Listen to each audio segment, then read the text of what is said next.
Hey Doc, do I need chemicals to get my driveway this white? Hold on, I'll tell you. Hey Doc, what's this stupid little thing you always put on every single one of your pressure washers? Hold on, I'll tell you. Surface cleaners? Yeah. Someone's got to buy all these. Someone's got to test them out. And someone's got to tell you which one works best.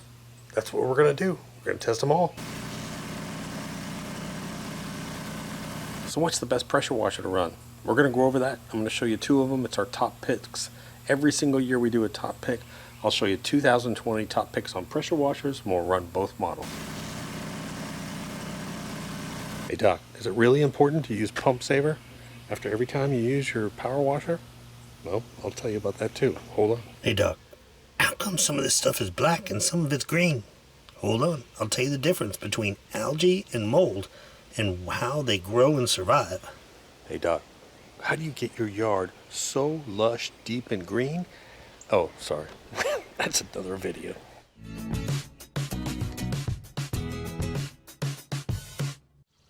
Hey guys, yes, pressure washing time. I'm going to try and summarize this video and try and make it a little bit compact. I hope I get all your answers for you. First, pressure washing really is easy if you just follow a few simple steps, a few simple rules, and I'm going to walk you through those today.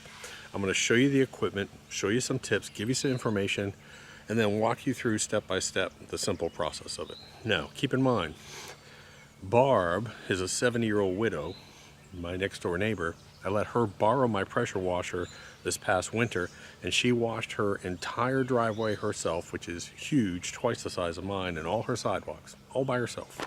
So anyone can do it. Now, before we start, if you've never seen one of my videos, I always put one link in the description. So in the description, you're going to see one link.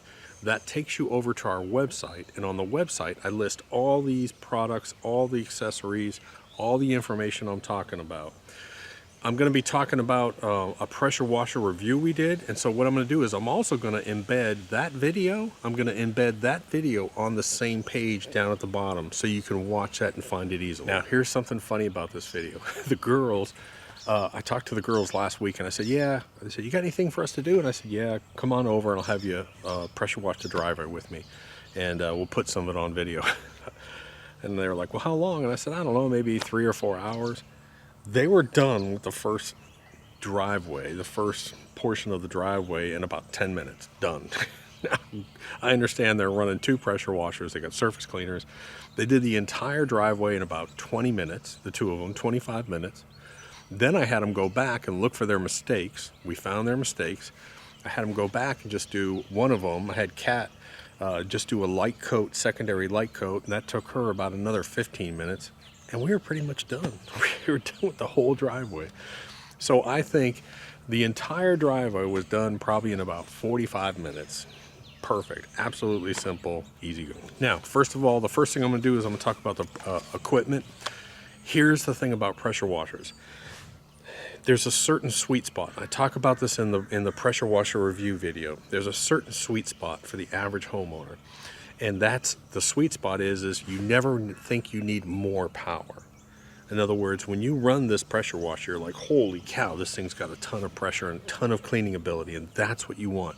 You don't want to ever want more. So if you're pressure washing your house, if you're pressure washing fences, if you're pressure washing decks, if you're doing pools, which we're going to do next week, so you want to click subscribe, wherever that button is.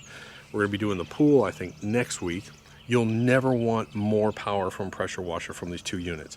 The only difference between these 2 units is the amount of time that you run them. If you're going to be using this in a commercial setting, so in other words, if you have a landscape business and you want to add pressure washing to it, then I would go with the larger unit. It's going to take more hours. But for the average homeowner, the smaller unit, you pull it out, 3 or 4 times a year, use it for half a day or so. And this one that I'm running right here is July of 2018, July of 2018, I think is when I bought it. So it's almost 2 years old.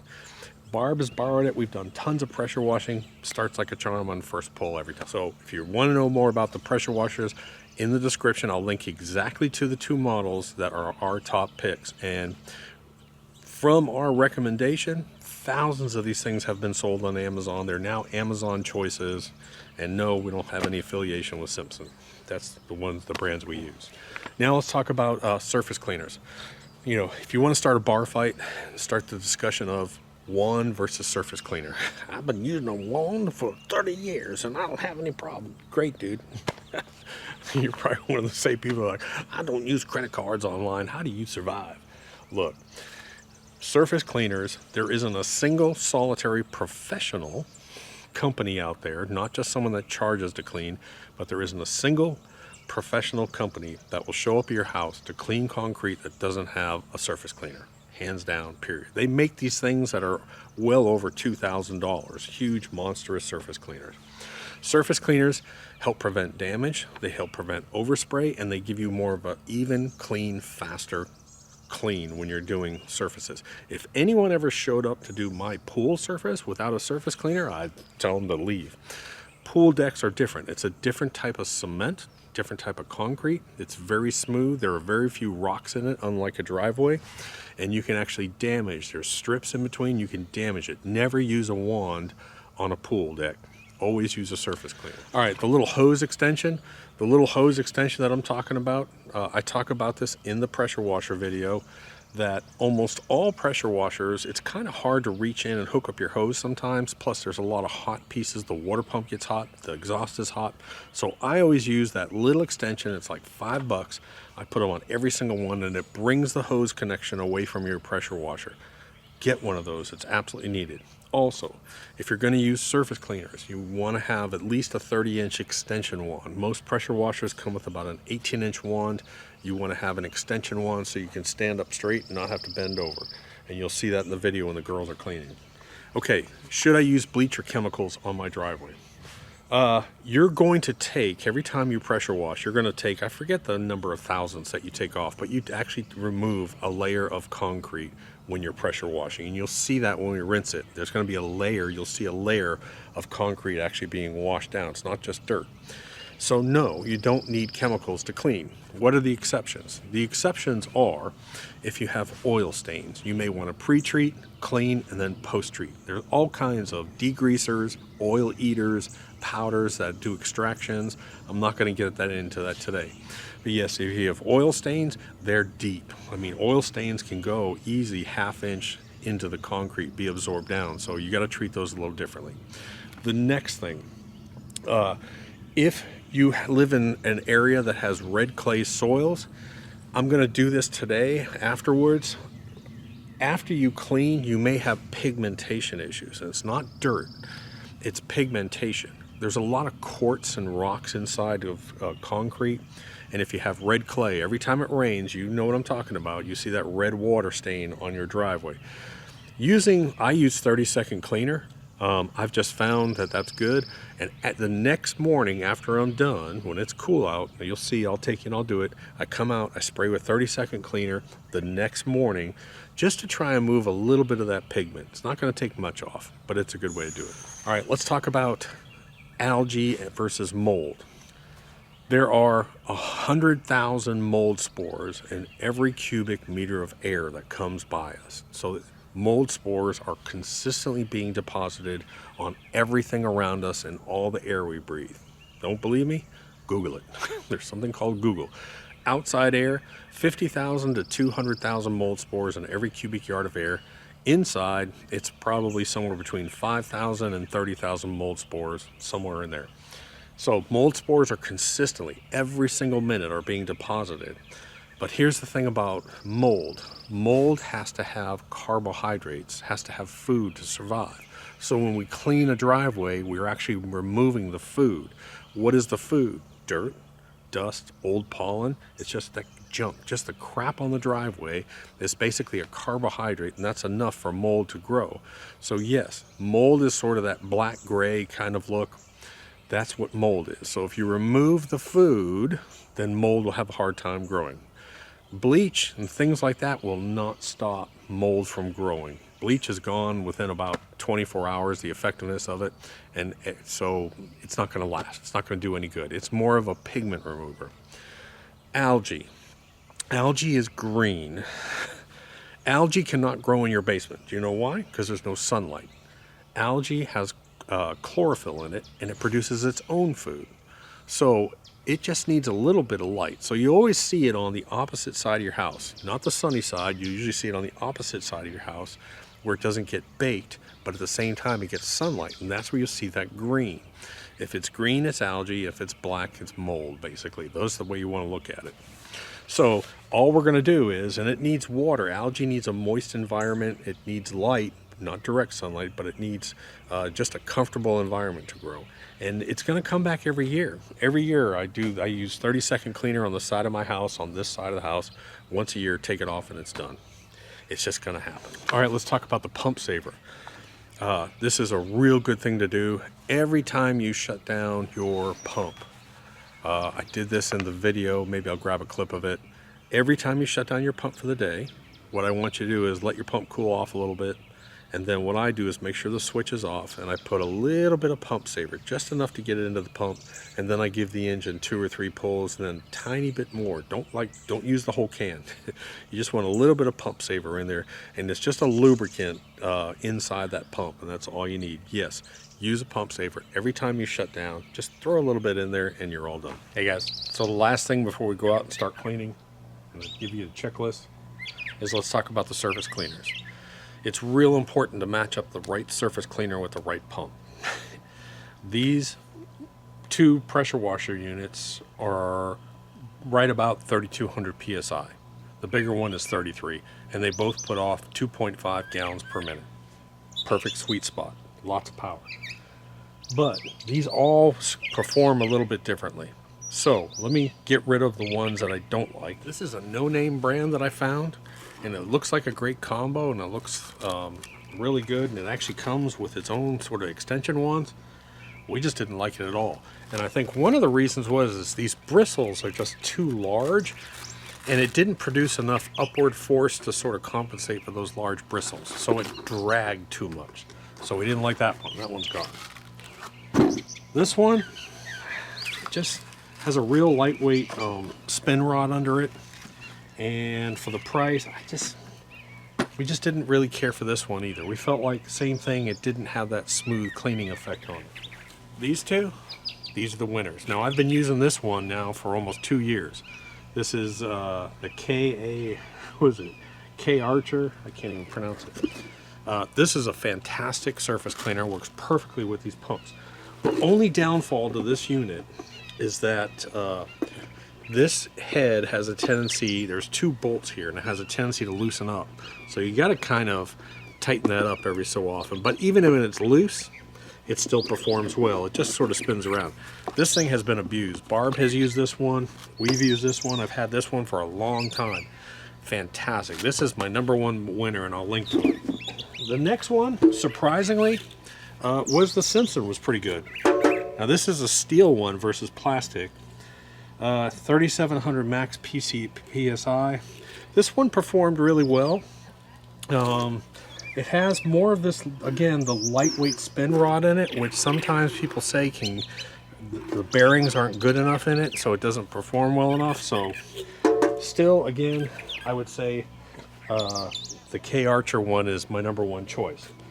What's the big blue one? So the big blue one, really, you need a lot of power to power this thing, to actually make it kind of float, which is what a surface cleaner does.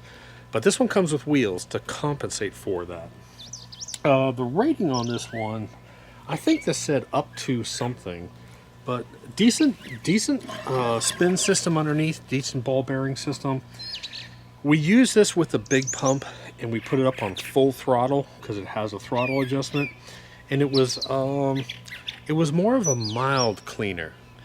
It was more of a mild. This, I think, would be really good on pool decks because it's more of a mild cleaner. Again, I don't think I would buy this one. The size difference isn't enough to compensate for the fact that the K Archer one is just 2 thumbs up. So that's the one that I linked to. Go to the page and I'll link to it. All right, so let me just go over setup real quick. This is a cluster. So I've got hoses everywhere. I've got this unit running off my front hose unit.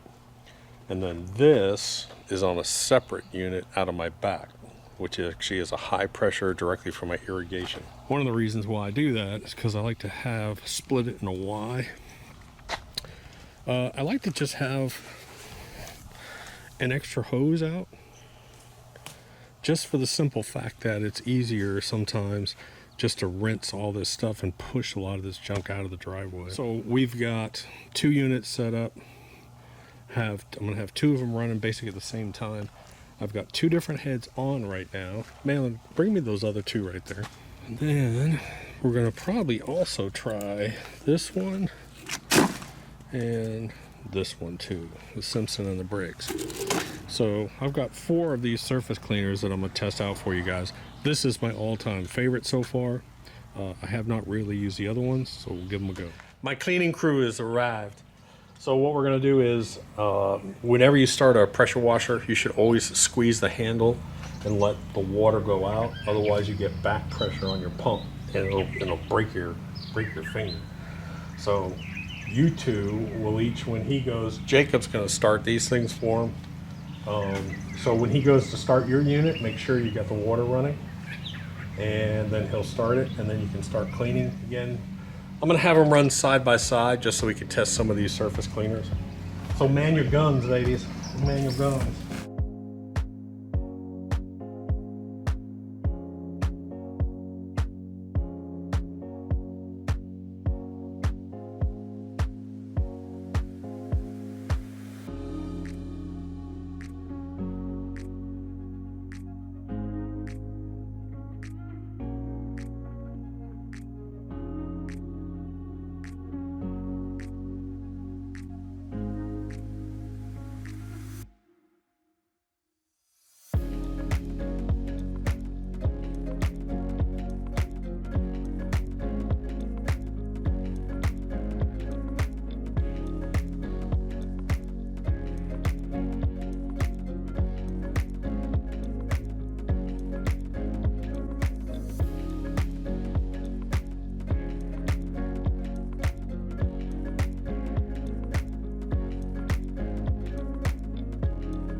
Hey guys, so the girls did a really good job for the first time ever pressure washing. I was really proud of them. And typically what'll happen, I had them go through and do the driveway the whole time, but you can't see all the spots if you don't constantly rinse it off. That's one of the issues. So I rinsed it off for them, and then I just had them go back, and I had Kate actually grab the big blue one and just go back the opposite way, and the driveway was beautiful. So they did a great job. Driveway looks great. Now I'm gonna hop over to the next morning and show you what I do the next morning. So hold on. Morning. So you can see the driveway's all dry now, except for the dew. And looks bright white. Now the only time I really think you should use any kind of bleaching product is once you're all done.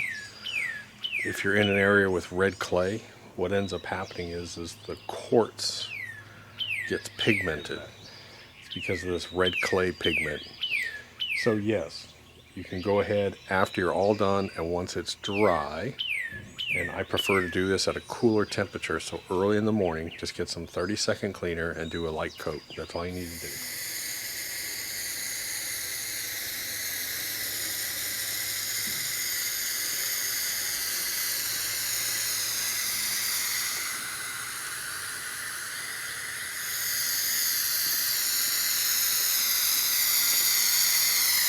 Okay, that's all done.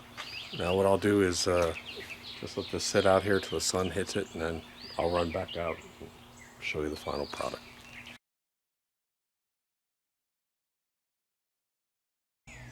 So proud of the girls. They did a great job. We're going to be pressure washing the pool. That'll be coming up. I think I'll kill that duck while I'm out there. And then one other thing, I got to get, as soon as I get done with this video, I got to start prepping up the fence, because all of this fence, this entire fence, hold on. It's like 600 linear feet. I have a really good fence company coming out on Monday. They're going to custom build a fence, which is kind of cool. Since we didn't have any beach vacations this year because all the crap that's going on, we decided to put that money into the fence. So this is a normal 6-foot fence, and what we're going to do is we're going to take a 6-foot fence, custom built, and then have a foot of lattice on top of it. So I'm going to put that on video. I'm going to capture. So hit subscribe, wherever that button is, because you don't want to miss it. That's going to be, should be a cool video. Talk to you later. Give the girls a thumb up. Talk to you later, Doc.